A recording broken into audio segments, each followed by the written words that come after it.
y estamos en nuestra serie de enseñanzas acerca del Espíritu Santo de Dios en nuestras vidas. Quisiera repasarlo, la charla anterior, porque Dios envió a su Espíritu Santo sobre mí. Recordemos que antes de recibir al Espíritu Santo de Dios, todo ser humano necesita nacer de nuevo, que es la llave principal para que el Espíritu pueda ingresar a sus vidas, a nuestras vidas. En primera de Juan 7, 38 al 39, Jesús decía: el que cree en mí, como dice la Escritura, de su interior correrán ríos de agua viva. Esto dijo del Espíritu que habían de recibir los que creyesen en él, pues aún el Espíritu Santo no había venido, porque Jesús no había sido aún glorificado.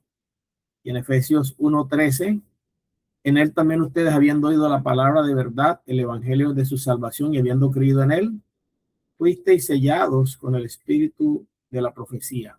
Y en Hechos 2:38 dicen: hagan teshuvá y bautícese cada uno de ustedes en el nombre de Yeshua para perdón de iniquidad y recibir el don del Espíritu de Dios. En Gálatas 3:14, para que en Cristo Jesús la bendición de Abraham alcanzase a los gentiles, a fin de que por la fe recibiésemos el juramento del Espíritu. Entonces aprendíamos que el Espíritu fue dado para acompañarnos en todo tiempo, según Juan 14, del 16 al 17. Yo rogaré al Padre y daré otro consolador para que esté con vosotros para siempre, el Espíritu de verdad, al cual el mundo no puede recibir porque no le ve ni le conoce, pero ustedes le verán porque mora con ustedes y estará en ustedes. Primera de Corintios 16, 19. O ignoran que su cuerpo es templo del Espíritu, el cual está en ustedes, y que no soy vuestros. Y primera de Juan 4:13, en esto conocemos que permanecemos en él y él en nosotros, en que nos ha dado de su Espíritu. Y el segundo punto sería para darnos poder para testificar de su nombre. Hechos 1:8, pero recibiréis poder cuando haya venido sobre vosotros el Espíritu Santo, y me seréis testigos en Jerusalén, en todo Judea, en Samaria y hasta lo último de la tierra. Marcos 16:20, y ellos saliendo proclamaban en todas partes, ayudándoles al Señor y confirmando la palabra con las señales que le seguían. Primera de Corintios 2:4, y ni mi palabra ni mi proclamación fue con palabras persuasivas de humana sabiduría, sino con demostraciones del Espíritu y de poder. ¿Para qué nos da el Espíritu? Para darnos poder para testificar. Y el tercer punto con el cual concluimos la enseñanza anterior, para guiarnos a toda la verdad. Salmo 143:10, enséñame a hacer tu voluntad, porque tú eres mi Dios, tu buen espíritu me guíe a tierra de rectitud. Juan 14:13, cuando venga el Espíritu de verdad, él los guiará a toda la verdad, porque no hablará por su propia cuenta, sino que hablará todo lo que oyere y os hará saber todas las cosas que habrán de venir. Juan 14:26, más el Espíritu Consolador, a quien el Padre enviará en mi nombre, él les enseñará todas las cosas y les recordará todo lo que he dicho. Y en 1 Corintios 2:10, pero Dios no la reveló a nosotros por el Espíritu, porque el Espíritu todo lo escudriña aún lo profundo de Dios. Entonces continuamos con nuestra enseñanza a partir de este punto, que es la segunda enseñanza. ¿Para qué Dios nos da su Espíritu? Para ser nuestro consolador y ayudador. Encontramos que el Espíritu fue colocado en la vida de cada creyente para confirmar el pacto y para darnos a entender que ya somos propiedad de Dios. En Juan 14:16, yo rogaré al Padre y dará otro consolador para que esté con ustedes para siempre. ¿Por qué dice otro consolador Jesús hablando con sus discípulos? Precisamente porque él, entre ellos, era un consolador que el pueblo de Dios necesitaba y estaba esperando proféticamente. Cuando Jesús dice a sus discípulos, yo rogaré al Padre para que les dé otro consolador, otro que les consolará siempre, está hablando del Espíritu de Dios. De tal forma que cuando usted y yo tenemos una calamidad, una dificultad, un problema que nos lleva al piso y que nos hace sufrir, tenemos que apelar al Espíritu de Dios, porque Él es el consolador por excelencia que el Padre ha colocado en nuestro corazón. A través del Espíritu podemos encontrar consuelo. Ese consuelo que, por ejemplo, fallece o parte de esta tierra un ser querido, no lo llena otro ser humano.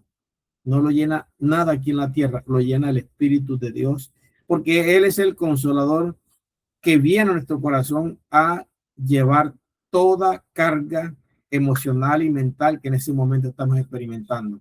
Por eso cuando usted tenga algún problema, alguna dificultad, recuerde que tienen usted dentro de usted al otro consolador.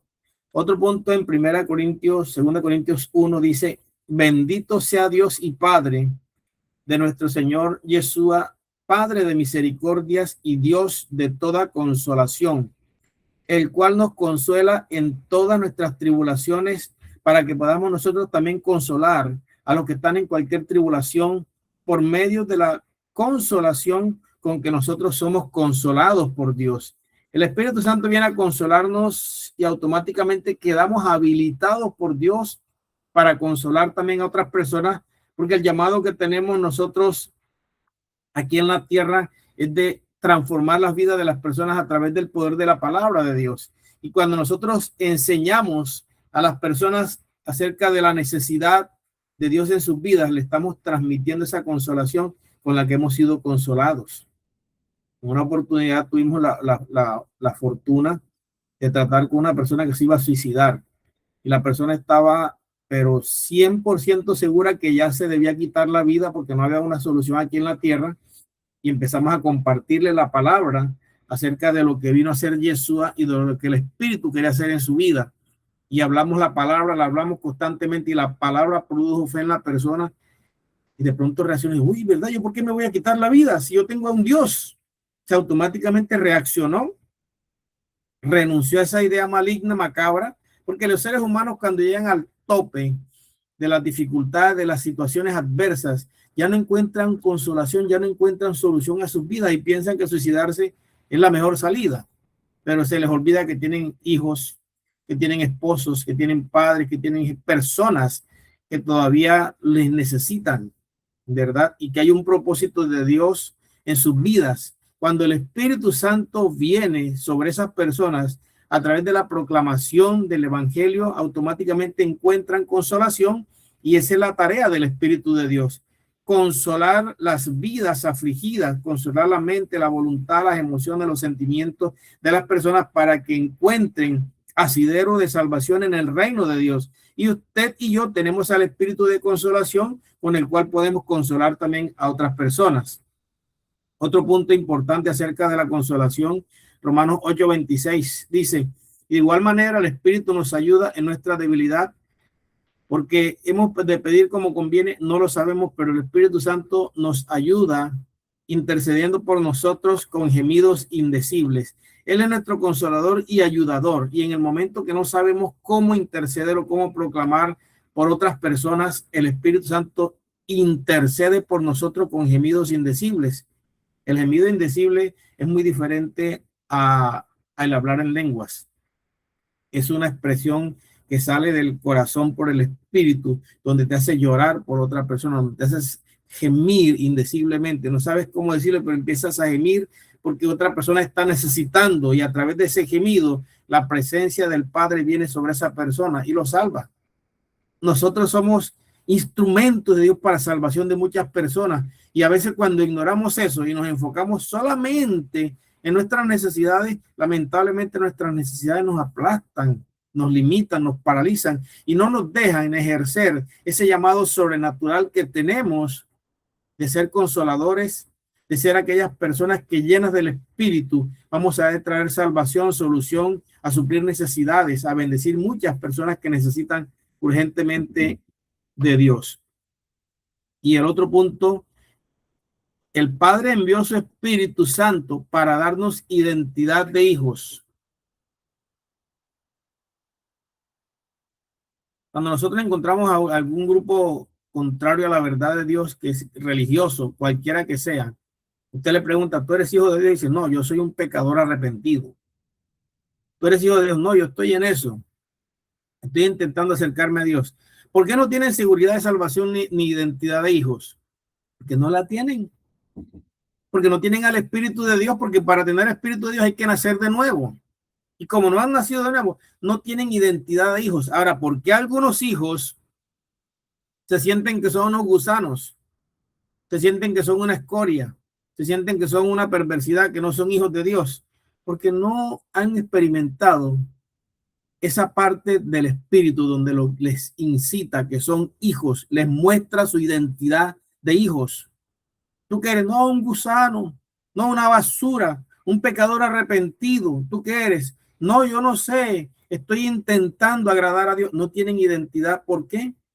Porque no han permitido que el espíritu les dé identidad de hijos. Deme el nombre, cualquiera de ustedes, deme el nombre de un hijo suyo, de un hijito suyo, de un hijo suyo que usted haya parido, que usted haya traído al mundo. Angelino Beltrán. Sareli. Sareli López, responde. Carelis López. Carelis. Sareli Sofía López, responde. Sarelis López. Sareli es hija de Ceneris.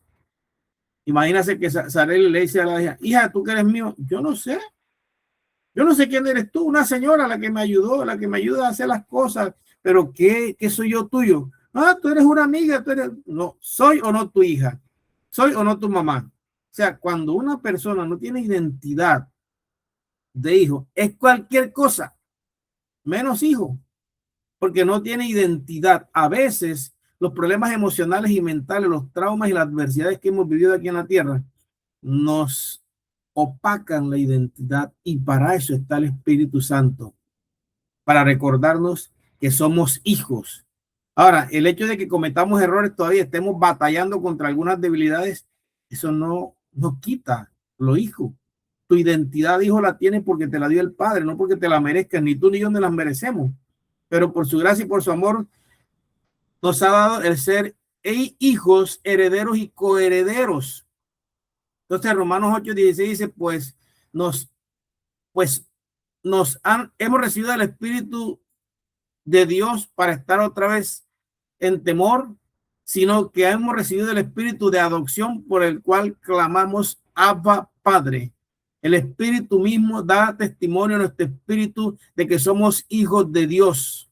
Y en Gálatas 4:6 dice, y por cuanto somos hijos, Dios envió a nuestros corazones el espíritu de su Hijo, por el cual clamamos Abba, Padre. Y en primera de Juan 4:13, en esto conocemos que permanecemos en él y él en nosotros, en que nos ha dado de su espíritu. Entonces, el Espíritu de Dios viene a ser en nuestra vida ese maravilloso Dios que nos dice, que nos recuerda, que nos aumenta la identidad de hijos. Tú no eres otra cosa que un hijo, heredero y coheredero con Yeshua, un hijo de Dios, lavado y comprado con un precio de sangre. Que cometas errores, que te equivoques, eso no te excluye de la identidad de hijos. Eres un hijo de Dios y el Espíritu se va a encargar de recordarte que eres un hijo de Dios. Cualquier persona que no tiene a Dios en su corazón no puede sentirse hijo. Usted encuentra algunas religiones por ahí que dicen, nosotros todos los seres humanos somos hijos de Dios. Espérese un momento. Seres humanos que no han nacido de Dios son criaturas. Cuando Jesús envía a sus discípulos a proclamar la buena noticia de salvación, él le dice, vayan por todo el mundo y proclamen mi evangelio de salvación a toda criatura. Son criaturas que son perros, gatos, bichos. No. Creación de Dios. Seres humanos. Para que toda criatura, al reconocerme en su corazón como su Señor y su Dios, yo le pueda dar la paternidad de hijos. Entonces ahí cambia la cosa. La gente te critica y te dice, ¿cómo así que tú eres un hijo si tú eres un perverso? Un familiar que yo tenía muy cercano decía, los hombres no pueden recibir al Espíritu de Dios porque los hombres no pueden ser nunca hijos de Dios porque Dios es un Dios. Bueno, el plan de adopción de Dios a través del Espíritu de Dios nos hace aceptos en el amado. Nos constituye hijos, herederos y coherederos. Por medio del Espíritu clamamos Abba, Padre. Esa palabra Abba es papito lindo, papito hermoso. ¿Cómo le dice usted a su papá? Yo no sé, la hija mía me dice papi o me dice pa. ¿Y por qué me dice así? Porque me tiene confianza.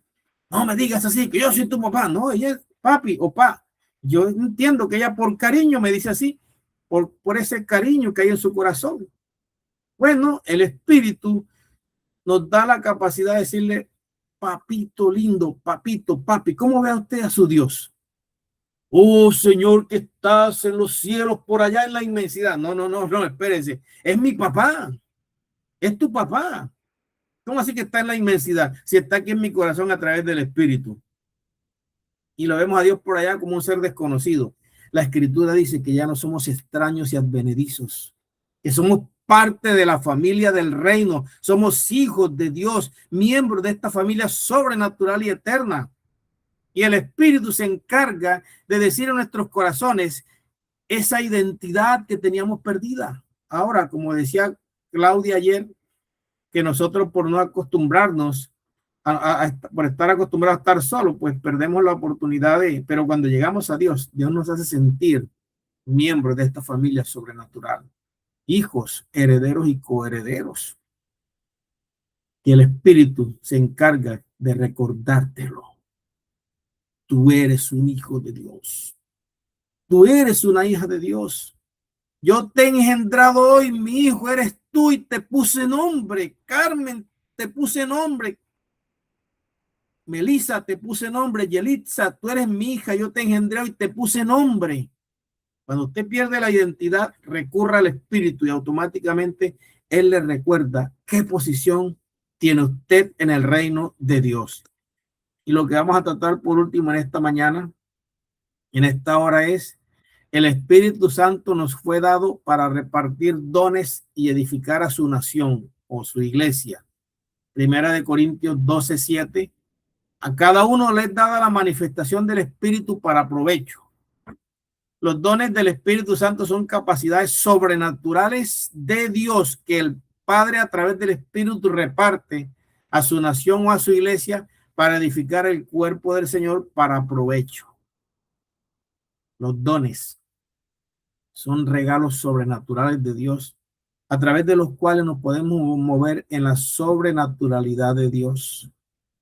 Yo tengo a mi hija. Le digo, amor, vámonos para un centro comercial que te quiero hacer un regalo. Y buscamos el vestido más hermoso. Papi, vale tanto, no importa, aquí está, vamos a pagarlo. Ese montón de plata, sí, pero yo te lo quiero regalar porque te amo. Yo le regalo ese vestido, se lo pone y cada vez que se lo pone dice, este regalo me lo dio mi papito. Y se acuerda de que ese regalo se lo dio su papá. ¿Para qué? Para provecho. Ese es un don que le dio su papá. Los dones del Espíritu Santo los reparte el Espíritu a su nación, a su pueblo, para provecho, para la edificación del cuerpo del Señor. Y todos los hijos de Dios estamos habilitados por Dios para movernos en los dones del Espíritu Santo de acuerdo a la necesidad que se presente. Hay dones asignados y como tenemos al Espíritu, dones asignados, por ejemplo, yo le puedo decir un don asignado en mi vida, el don de sanidad. Ese don está asignado, pero yo como hijo de Dios también tengo la orden de ir y sanar a los enfermos sin tener que ver con que tengo un don asignado. Como hijo de Dios tienes unas órdenes de Dios de establecer su reino de algunas formas, pero hay algunos dones que son asignados y otros dones que van a surgir en el momento de la necesidad. Yo de pronto me puedo mover en un don que no tengo, pero hay una necesidad porque Dios necesita glorificarse y para provecho de su pueblo, Él se glorifica a través de mi vida por medio de ese don porque tengo el Espíritu. El Espíritu Santo está dentro de mí, está dentro de usted. Recuerde, usted y yo somos templo del Espíritu de Dios. Entonces, hay dones que son repartidos y dones que van a ser utilizados en momentos determinados. Pero esos dones están aquí por el Espíritu que está dentro de usted. Yo le puedo decir a usted que yo me he movido en los 9 dones del Espíritu, pero no tengo los 9 dones asignados, pero me he movido en los 9 dones del Espíritu en ocasiones, por causa de que Dios quiere glorificarse. Y como yo soy el que legitimo el poder de Dios aquí en la tierra, a través de mi vida, Dios puede moverse por cualquiera de los dones del Espíritu Santo. Los dones son poder de Dios para manifestarse aquí en la tierra. El don de milagros, el don de sanidades, el don de fe, el don de lenguas, el don de profecía. Son 9 dones. Ahora se los muestro para que tenga en cuenta que usted puede moverse en cualquier don. Entonces encontramos 1 Corintios 12, 8 al 9. Porque esta es dada palabra del Espíritu, palabra de sabiduría, a otro palabra de ciencia según el mismo Espíritu, a otro don de fe por el mismo Espíritu, a otros dones de sanidad por el mismo Espíritu, a otro hacer milagros, a otro profecía, a otro discernimiento de espíritu, a otros diversos géneros de lengua y a otra interpretación de lenguas. Y en 1 Corintios dice, pero todas estas cosas las hace uno y el mismo Espíritu repartiendo a cada uno en particular como él quiere. Y aquí están los dones, los 9 dones del Espíritu. Palabra de sabiduría, palabra de ciencia o conocimiento, don de fe, dones de sanidades, dones de milagros, dones de profecía, dones de discernimiento de espíritu, dones de diversos géneros de lengua y dones de interpretación de lengua. Hay exactamente en las Escrituras 21 dones dados a los hijos de Dios. Los dones del Padre, que son 5, que son los dones que Dios le da a todo ser humano cuando nace en la tierra. Eso por el Espíritu se llaman dones de gracia. Se los asigna el Señor a cada uno cuando está en el vientre. Son los dones de gracia, que son las habilidades, las capacidades y los talentos con los cuales nacemos todos en la tierra. Pero cuando naces de nuevo, quedas a disposición del Espíritu para asignarse de acuerdo a tu llamado y de acuerdo a la necesidad de Dios glorificarse aquí en la tierra, cualquier don del Espíritu Santo. Pero cuando ya profundizas en Dios, que te empiezas a comprometer con todo tu corazón y tienes un llamado ministerial, el Espíritu te asigna los dones de Yeshua, que son los dones ministeriales, que son 5. Entonces serían don apóstol, profeta, evangelistas, pastores y maestros. Son 5. El Padre asigna 7 dones cuando las personas nacen en la tierra. Se llaman dones de gracia. El Espíritu asigna 9 o cualquiera de los 9, 2 o 3 dones del Espíritu. Y Yeshua dice, subiendo a lo alto, llevó cautiva la cautividad y dio dones a los hombres. Los dones de Yeshua, que también es el Espíritu quien los imparte, se llaman los dones de oficio, que son apóstol, profeta, evangelista, pastor y maestro. ¿Verdad? Son 21 dones en total. ¿Qué pasa y para qué son dados los dones? Cualquiera de los 21 para provecho de la nación del Señor aquí en la tierra, para poder legitimar el poder de Dios. Cuento un testimonio cuando yo trabajaba en Santa Marta y venía del trabajo, ya venía para mi casa, pero había que pasar 3 cuadras para coger el autobús y encontré una cantidad de personas alrededor de un hombre que se estaba ahogando y la lengua se le estaba atragantando y decían un médico, un médico, un médico, y había mucha gente, permiso que yo soy médico, y me metí en el tumulto, le cogí al hombre de la cabeza y le hablé así en el oído, espíritu de epilepsia, sal de él ahora mismo, suéltalo. Le hablé así al oído, el tipo dice, ay, ay, ¿qué me pasa? Lo estaba matando un demonio de epilepsia. Y como yo soy médico por el espíritu, porque un don de milagro en ese momento, un don de poder se necesitaba para salvar a ese hombre que estaba muriendo, el espíritu me guió, yo le ordené al demonio de epilepsia que lo soltara. Y el tipo, ay, ay, ay, ¿qué me pasó? Y se despertó, y cuando se levantó así, yo cogí por aquí, que madre, y me fui. La gente buscando, ¿dónde cogió el médico? Yo me fui, iba lejos ya. Pero en ese momento se necesitaba un don de poder para salvar a ese hombre que estaba muriendo. Y el Señor me guió, yo, permiso, y me metí en el centro, lo cogí por aquí, por el cuello y le hablé, espíritu de epilepsia, suéltalo, sal de él, déjalo. Y él enseguida reaccionó. Lo estaba matando un demonio de epilepsia. Y el don de poder en ese momento, ¡pum!, funcionó. Don de fe, perdón, es un don de poder, se activó y el hombre fue libre por el poder de Dios. Bueno, al menos en ese momento, no sé si después se moriría, pero en el momento que se estaba muriendo, Dios lo salvó por medio de su poder que habita en mí, su espíritu que habita en mi corazón. Nosotros somos el poder de Dios aquí en la tierra, los que legitimamos el poder de Dios aquí en la tierra. Quiero parar en esta hora, esta enseñanza, para escuchar sus comentarios, sus inquietudes y lo que Dios puede haber estado enseñando, revelando sus vidas en esta hora.